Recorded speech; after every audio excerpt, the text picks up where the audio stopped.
Position 4 जगह पर H लिखना है। ये पहले कॉइन की पोजीशन 4 बार T, और पहले कॉइन की पोजीशन 4 बार हमें T लिखनी है। तो मैंने 8 पॉसिबिलिटी के लिए सभी का पहले कॉइन का पोजीशन लिख दिया। अब दूसरे कॉइन का पोजीशन, दूसरे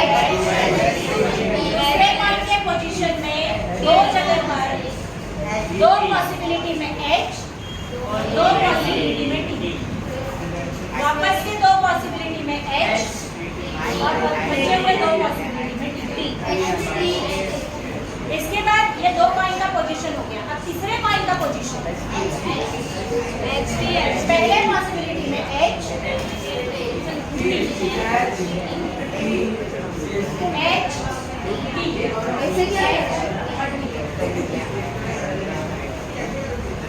तो यहाँ पे जब हम बैठ जाइए, आगे बैठ सकते हैं। जब 3 कॉइन को टॉस करते हैं तो नंबर ऑफ सैंपल स्पेस होता है 1। अगर आपने सैंपल स्पेस और ये number of sample space correct लिखा, यू विल गेट 1 मार्क्स। जिस बच्चों को अभी तक ये ट्रिक नहीं आ रहा है, एवरी डे आप प्रैक्टिस करो, बहुत ही ज्यादा आसान ट्रिक है।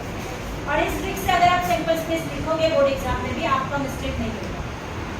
नहीं तो अगर सोच के लिखोगे, कुछ बच्चों की आदत है वो HHT मतलब ऑर्डर में नहीं लिखते, 100% मिस्टेक होगी। या हो सकता है एक ही एलिमेंट को तुम लोग 2 बार रिपीट करो, लेकिन अगर इस ट्रिक से लिखोगे मिस्टेक होने का चांसेस भी होगा। ठीक है, तो please follow this trick during the exam. अब यहाँ पे दिया है पहला इवेंट, जिसमें दिया है to get at least 2 head. Event A, to get at least 2 head.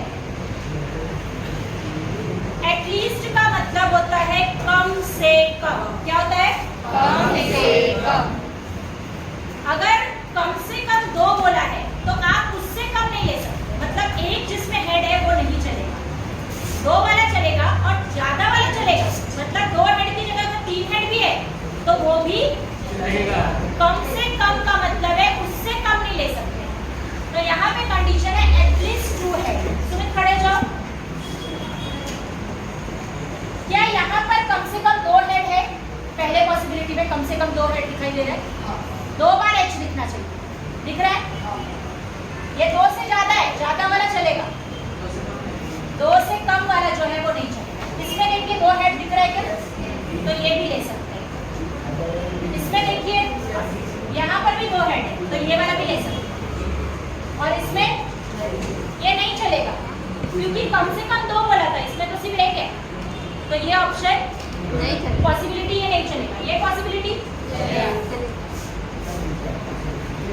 बाकी के सब देख लो, कोई भी नहीं चलेगा। तो सिर्फ हमारे पास एटलीस्ट कम से कम 2 हेड आने वाले कितने पॉसिबिलिटी है? तो इसका आंसर आएगा 4। क्लियर? इसके बाद condition for event B, to get no head, एक भी हेड नहीं आए, ऐसी पॉसिबिलिटी कितनी है?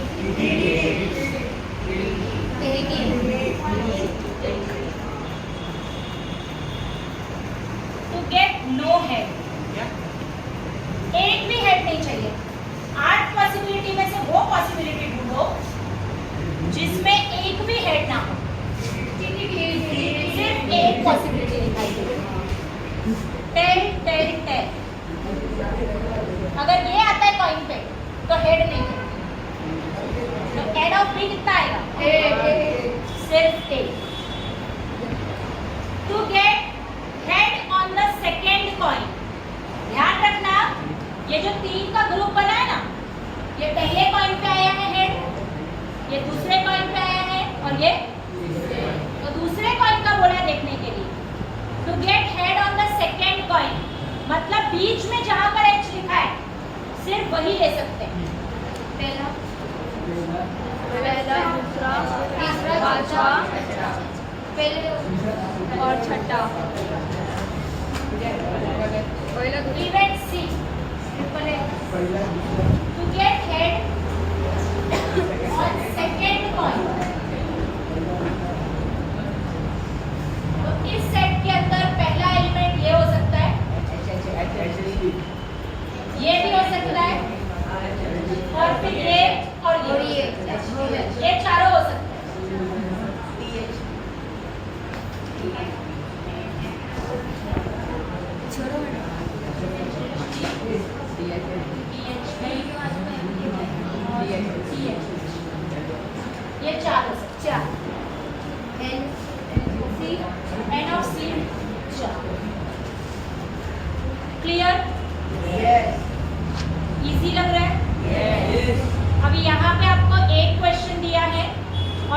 3 इवेंट दिया है, बट एग्जाम में आपको 3 इवेंट एक साथ नहीं आएगा।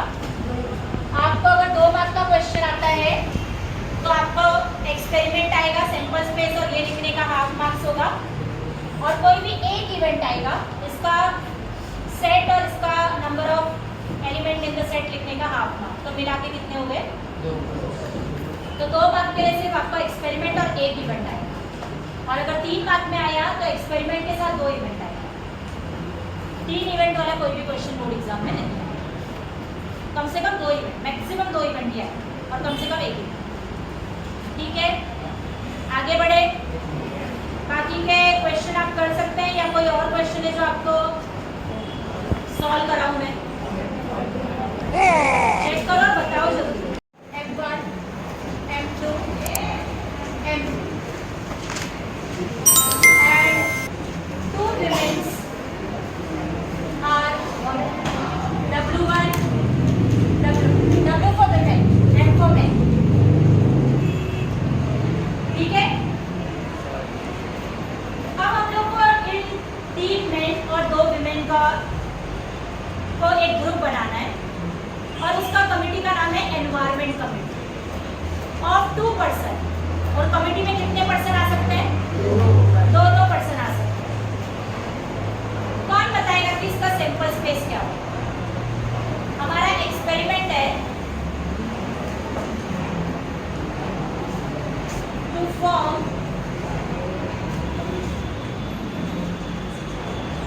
Environment committee. Please write down to form environment committee of 2 person। 2 person का बनाना है, 2 लोगों का environment committee, environment committee of 2 person।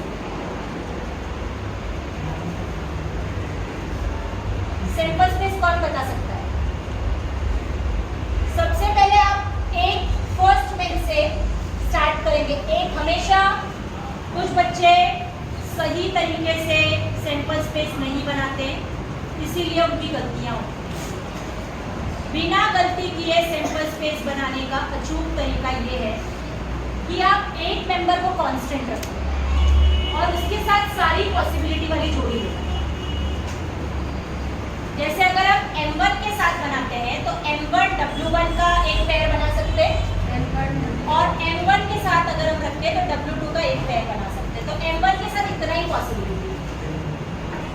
अब उसी प्रकार से एक सेकेंड, M1 के साथ हमने W1 भी बना लिया, M1 के साथ हमने W2 भी बना लिया, लेकिन हम M1 के साथ M2 नहीं बनाया अभी तक। वो 2 कमेटी भी बना सकते हैं, और ठीक उसी प्रकार से M1 के साथ हम किसका कमेटी बना सकते हैं? तो ये M1 का सारा पॉसिबिलिटी हो गया।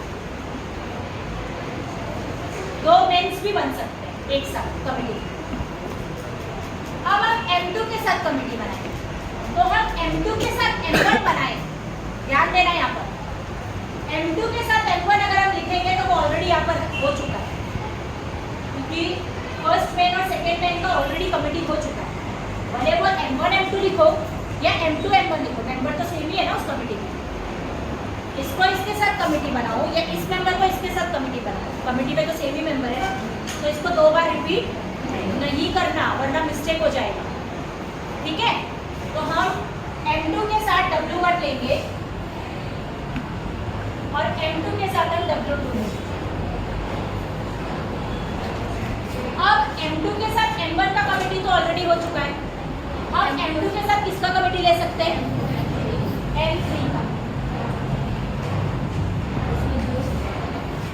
और थर्ड का कमेटी देखो, अगर हम M3 लेंगे तो M3 के साथ M1 हुआ है क्या? ऑलरेडी हो चुका है। M3 के साथ M2 का कमेटी हुआ है, ऑलरेडी हो चुका है। 2 ऑप्शन निकल गए, बचा सिर्फ 2 ऑप्शन। M3 के साथ W1 का कमेटी बन सकता है, या M3 के साथ W2 का कमेटी बन सकता है। तो नंबर ऑफ सैंपल स्पेस कितना आ गया?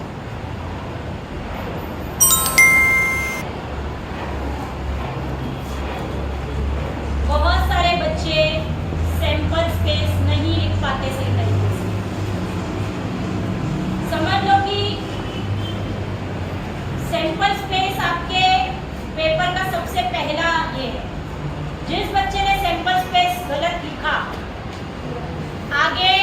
मॉडरेटर या एग्जामिनर पेपर नहीं चेक करने वाले। जिस बच्चे का सैंपल स्पेस सही निकला उसका ही पेपर आगे चेक होगा। सैंपल स्पेस सबसे पहला स्टेप है। जिसने सैंपल स्पेस सही नहीं लिखा उसका पेपर आगे का चेक होने वाला, भले आगे आपने सही लिखा हो। अगर सैंपल स्पेस सही है तो ही आगे का क्वेश्चन चेक होगा, वरना चेक नहीं होगा। इसलिए मैं बार बार बोल रही हूँ सैंपल स्पेस का प्रैक्टिस करो। अगर आपको सैंपल स्पेस लिखने आया तो ही आप आगे का क्वेश्चन कर पाओगे सही तरीके से, वरना आपका क्वेश्चन गलत होगा।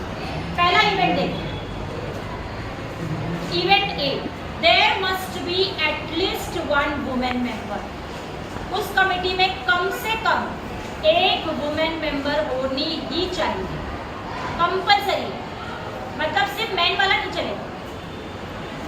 तो देखो इसमें मैन वाले कौन से, ये डिलीट हो जाएगा, ये भी डिलीट हो जाएगा और ये भी डिलीट हो जाएगा। बाकी सब में वुमेन दिख रही है। मतलब 6 में से 2 निकल गया और 9 में से 2 निकल गया, 6 कैसे 6 3 निकला, सॉरी, तो 6 बचा। 3 मेंस की जो कमेटी थी वो निकल चुकी है, क्योंकि उसमें एक भी बोला है कि कम से कम एक वुमेन तो रहनी चाहिए। इन तीनों कमेटी में एक भी वुमेन नहीं है। इसका मतलब ये मेंबर को हम लोग, ये कमेटी को हम लोग उसमें इंक्लूड नहीं कर सकते। समझ आ रहा है कुछ? कि आगे का होमवर्क दे रही हूँ आपको, सिर्फ समझा रही हूँ। तो अगला जो इवेंट रहेगा वहाँ पे आप लिखोगे इवेंट ए। क्या लिखोगे? There must be at least one women member. हाँ, इसमें W1 और W2 भी बनेगा। हाँ, तो कम से कम एक वुमेन। अरे वो नहीं, आपने W1 W2 नहीं लिखा। अच्छा, W1 W2 भूल गए, देखा, ऐसी मिस्टेक होने वाली है। इसीलिए बोला सैंपल स्पेस बहुत ध्यान से लिखना है। हम एक कमेटी तो भूल ही गए। जैसे हमने मेन का कमेटी बनाया, हम विमेन का कमेटी बनाना तो भूल ही गए। W1 W2 का भी एक कमेटी बन सकता है। इसका मतलब नंबर ऑफ सैंपल स्पेस कितना हो जाएगा? 10। अभी वो 7 है।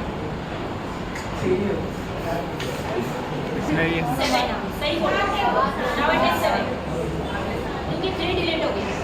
कम से कम एक विमेन, बैठ जाइए, कम से कम एक विमेन, मतलब एक से ज्यादा विमेन वाली भी जो कमेटी है, मतलब दोनों विमेन वाली भी चलेगी।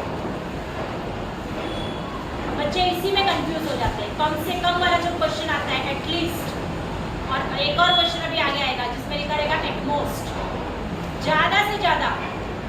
अगर बोला ज्यादा से ज्यादा एक होना चाहिए, ज्यादा से ज्यादा, तो जो एक से कम है वो ले सकते हो, लेकिन एक से ज्यादा वाला। और एटलीस्ट वाले में एटलीस्ट 1 बोला तो एक से कम वाला नहीं ले सकते, लेकिन एक से ज्यादा वाला ले सकते। तो एटलीस्ट और एटमोस्ट, ये दोनों कंडीशन आपको थोड़ा ध्यान में रखना पड़ेगा। ओके, सेकेंड देखो, event B, 1 man 1 women committee. 1 man और 1 वुमेन का यूज करके जो कमेटी बनी है सिर्फ वही अलाउड है इसमें। तो कौन कौन सी अलाउड होगी? ये अलाउड होगी 1, ये भी अलाउड होगी 2, ये अलाउड होगी 3, ये 4, ये 5 और ये 6। एक विमेन और एक मैन का कमेटी होना चाहिए। अगला committee, there should not be a women member. ऐसी कमेटी जिसमें विमेन मेंबर ही ना हो, उस कमेटी में एक भी विमेन मेंबर नहीं होनी चाहिए। तो सिर्फ मेन वाला ले सकते हैं, जो हमने कट किया था, जो हमने कट किया था वही वाला से, क्योंकि उसमें एक भी विमेन नहीं है। समझ आ रहा है मेंबर कैसे चूज करना है? अगर इस चैप्टर का कंपैरिजन सेट वाले चैप्टर से करें तो ये यूनिवर्सल सेट है।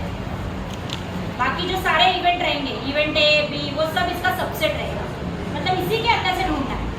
और कंडीशन क्या रहेगी? अपना इवेंट अपनी कंडीशन है, उस कंडीशन को ध्यान में रखना है। नो विमेन बोला तो सारे मेन वाले, नो मेन बोला सारे विमेन वाले, एटलीस्ट 1 विमेन बोला तो एक विमेन और 2 वुमेन वाले भी ले सकते हैं। एटलीस्ट 1 मैन बोला, एटलीस्ट 1 मैन, तो जिसमें एक मैन है वो भी ले सकते हो, जिसमें 2 मैन है वो भी ले सकते हैं।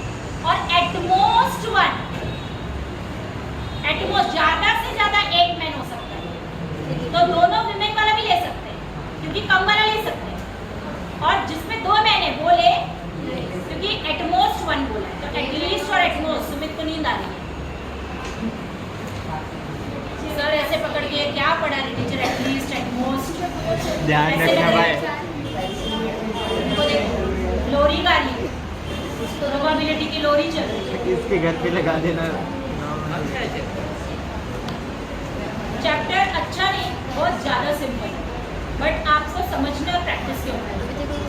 This is one of the simplest chapter of algebra. ठीक है, आपको थोड़ा सोचना है उसमें। सबके सैंपल स्पेस अगर सही बन गए तो समझो तुम्हारा आंसर राइट है। अभी जैसे हम लोग एक मेंबर भूल गए, इस पूरे कमिटी का एक कमिटी हम भूल गए, तो मुझे यहाँ पे मिलता 0 मार्क्स और मेरे आगे के पूरे आंसर भले मैंने आगे सही लिखा, मार्क्स नहीं मिले। जिसका सैंपल स्पेस सही है उसी का पेपर आगे चेक होगा। If your sample space is wrong you will get directly 0 marks. इसीलिए सबसे ज़्यादा इंपॉर्टेंट सैंपल स्पेस को देखना है। किसको? Sample space. लास्ट क्वेश्चन देखो, 1 कॉइन एंड 1 डाई। एक कॉइन और एक डाई को थ्रो किया एक साथ। अभी इसमें कॉइन पहले आ रहा है या डाई पहले आ रहा है? कॉइन का 2 पॉसिबिलिटी है, हेड और टेल। इसका मतलब हमारी शुरुआत या तो X से होनी चाहिए या तो G से। अगर तुमने पहले, और जो डाई होता है उसकी पॉसिबिलिटी है 1 2 3 4 5 6, तो तुम 1 से शुरुआत नहीं कर सकते, 2 से 3 नंबर से शुरुआत नहीं कर सकते। तुम्हारी शुरुआत होनी चाहिए हेड या टेल से। तो हमारा सैंपल स्पेस होगा H1। पहले हेड के साथ सारा डाई का पॉसिबिलिटी होगा, H2 एक्सपेरिमेंट। लिखना नहीं है तुम लोग को, ये सिर्फ समझना है। No writing work, writing work आराम से करेगा। यहाँ पे ओनली अंडरस्टैंडिंग वर्क। यहाँ देखो H का और H का पॉसिबिलिटी हमेशा इस मेथड से ही आप लोग सैंपल स्पेस देंगे। एक को कांस्टेंट रखना और डाई का सारा पॉसिबिलिटी लेना। तो मैंने H को कांस्टेंट रखा, डाई का सारा पॉसिबिलिटी लिया। अब मैं D का कांस्टेंट रखूँ और डाई का सारा पॉसिबिलिटी।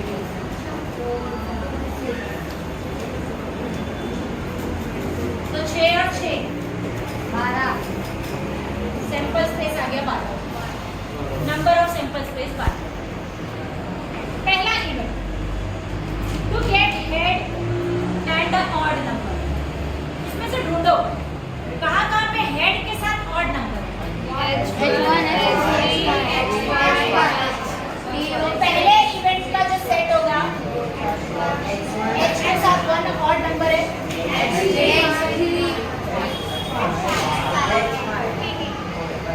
टेल के साथ नहीं लेना है, सिर्फ हेड के साथ। यहाँ पे लिखा है head and the odd number, तो सिर्फ ये 3 है। तो हेड ऑफ ए आ गया 3। टू गेट हेड और टेल, हेड वाला भी चलेगा या तो टेल वाला भी, और साथ में होना चाहिए even number. H2 H4 H2 आ सकता है, H4 और H4 D वाला भी चलेगा, और बोला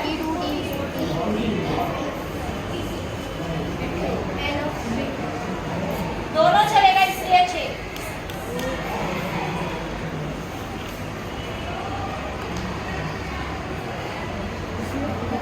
number on the upper face, die का जो अपर फेस है उसका नंबर ग्रेटर देन 7, 7 से बड़ा, and the tail on the coin. Die जो है उसका जो अपर फेस का नंबर है ग्रेटर देन 7, 7 से पॉसिबल ही नहीं है, 7 से बड़ा नंबर आता है डाई में मैक्सिमम 6 है। अपर फेस में greater than 7 possible, less than 7 होता तो पॉसिबल होता, लेकिन ग्रेटर देन 7 पॉसिबल ही नहीं है। मतलब ऐसा कोई एलिमेंट हमारे सैंपल स्पेस में पॉसिबल ही नहीं है। नंबर ऑफ एलिमेंट कुछ नहीं है, 0। ऐसा क्वेश्चन भी आ सकता है कंफ्यूज करने के लिए, तो ढूंढते फिरोगे कहाँ गया 7, ग्रेटर देन 7। अगर सैंपल स्पेस में जो कंडीशन दिया है उससे मिलता जुलता अगर कोई एलिमेंट नहीं है, समझ जाना कि वो सेट एम्प्टी होगा और उसका जो नंबर ऑफ सेट आएगा वो 0 होगा। तो क्या होगा? 0। तो ये एक्सरसाइज हो गया। ठीक इसी की तरह इसी एक्सरसाइज का छोटा भाई है इसका अगला एक्सरसाइज, बड़ा भाई सॉरी, जिसमें हमें इस क्वेश्चन के आगे एक स्टेप और करना है। कितना स्टेप? ये आपने आधा चीज सॉल्व कर लिया। समझो तुमने पहला इवेंट लिख लिया। देखो सबका ध्यान ब्लैक बोर्ड पे, सेकेंड लास्ट बेंच गर्ल, तुम जरा सीधे बैठो, सुमित सीधे बैठो। मैथ्स में कितने लोग फेल हुए? दोनों मैथ्स में, 1 और 2 में? किसी भी सेट का प्रोबेबिलिटी निकालोगे ये दोनों चेंज होता जाएगा। एन ऑफ एस ये फॉर्मूला है। अगले सभी एक्सरसाइज में ये हर इवेंट के बाद ये स्टेप करना है। सारे इवेंट का क्या निकालना है? And this chapter is over. जितना ही ये चैप्टर